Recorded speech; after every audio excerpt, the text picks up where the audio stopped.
Good morning, friends. Ignore my messy kitchen, but we're going to be doing the sous vide egg bites this morning. Got my pot filled with water. This recipe is on the website, and I will actually share a screenshot of it. But it's really easy to customize, and you can kind of tweak it to however your family or you like to eat it. So I'm going to fill the pot with 7 cups of water. Just out of practice, cold water seems to come to temperature or preheat a little more quickly. And then I'm going to put my lid on and push start to let it warm up. All right, for the egg bites, you want it at 172 for the temperature and 90 minutes, which is an hour and a half for the time. And then we're going to press and hold that so it starts on the preheat cycle while we get everything else together. The recipe calls for 6 whole eggs.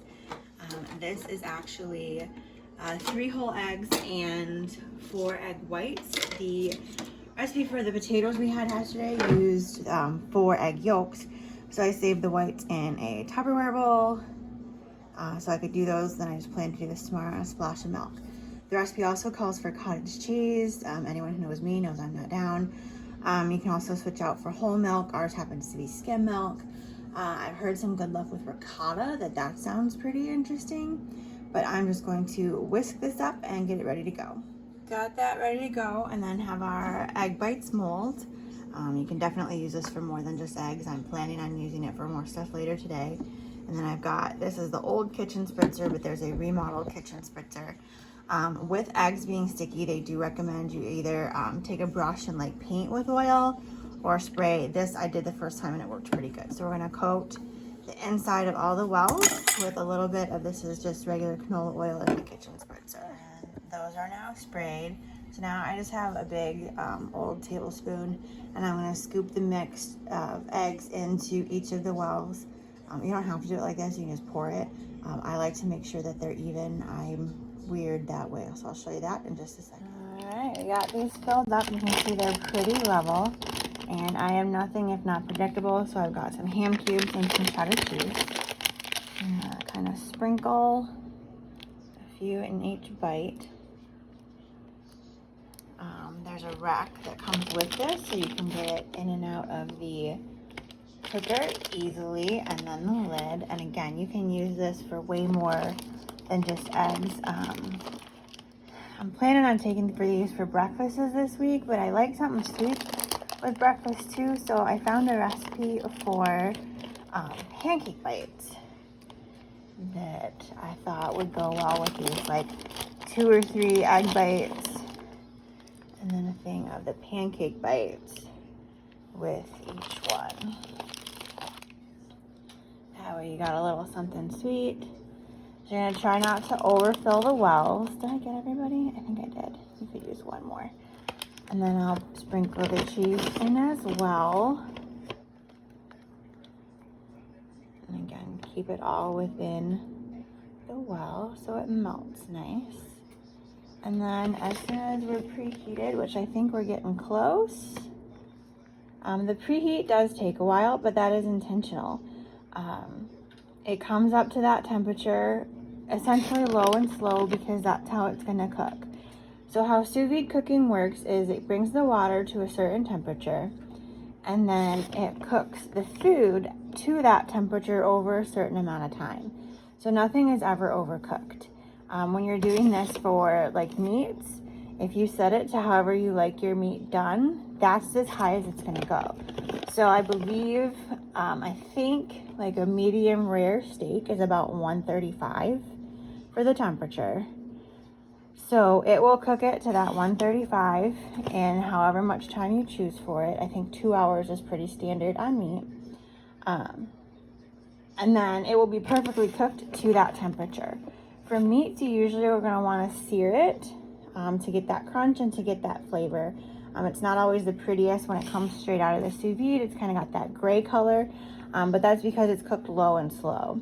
That sear is what gets that flavor that everybody's used to and everyone understands from like a steak or other meats.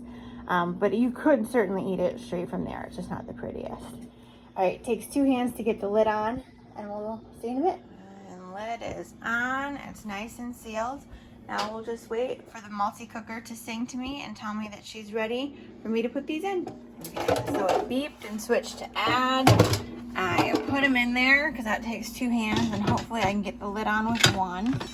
Oh, I did. Okay, and then now it says add. So we're gonna press to start the timer and then fix this because we're OCD. So this is gonna cook now for an hour and a half.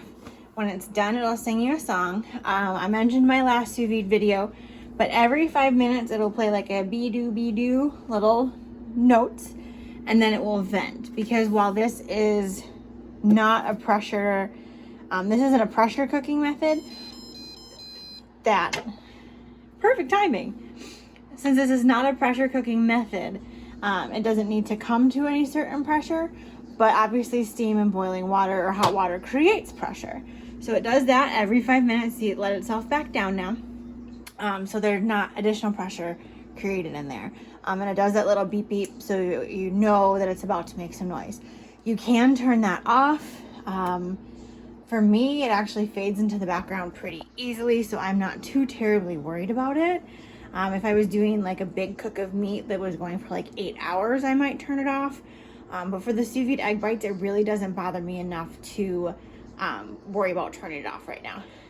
So we'll come back in an hour and a half, show you once they're done. She sang the song. She says, and it's time to go. Now again, it's not a pressure setting, but I am going to push the release button. Okay, I didn't do anything, just to make sure that there's no pressure built up when I go to take it off. Hit the X for cancel, so I get that out of there. See if I can take it off with one hand. I can. Can't take it out with one hand though. So we'll do that and I'll show you. All right, got her out, and then we're gonna very carefully, because she's steamy, take off and see our perfect little egg bites.